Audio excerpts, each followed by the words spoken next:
Habit of motivation. You know what the opposite of motivation is? Procrastination. People joke about it a lot. They come up to my table and they see my End Procrastination Now CD and they say, I'll be back, I'll get it later. I'll get right to that. Sure. That to me is a defense mechanism. People are a little skittish about talking about it. That word has a lot of power, I've noticed. It triggers a lot in people's minds because we know we all do it. I'm with you. How do you think I created the program? I was my first client. I am a recovering procrastinator. It's okay.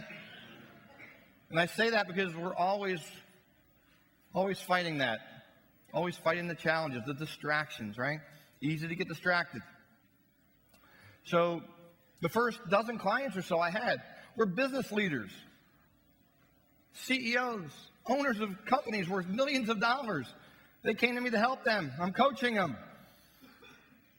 Along the process, we realized, this is just procrastination. Just do it. They needed me to help them, tell them to do that. But we get all caught up in all sorts of excuses. Right? We tend to default to the path of least resistance. Do the easy stuff. Distracts us. That's procrastination. How many people would admit that procrastination is a challenge for you? Raise your hand. Keep your hands raised as I ask this question. How many will admit that they have procrastinated on some part of their job search in the last weeks, days, months, years? Thank you for being humble. Put your arms down. If you are procrastinating on your job search, that's a challenge. There's 3 levels of procrastination that I work with people on. One is a distraction. Distraction's not a big deal. Some in our personal life, it's not taking out the trash, not mowing the lawn. Not a big deal. It's a distraction. We'll get to it. There's debilitating.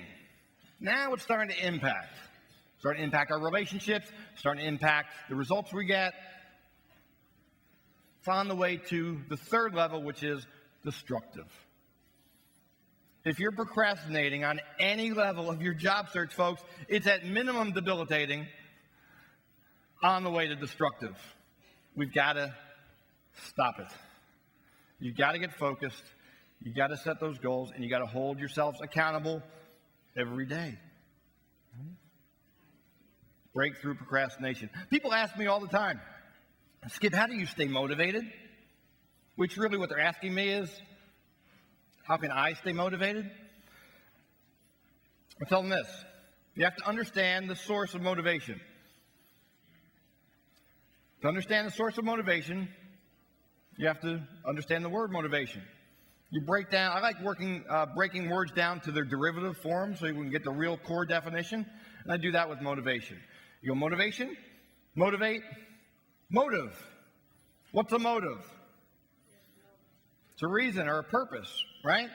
Why you want something. That's how you stay motivated. You have that vision that you're committed to.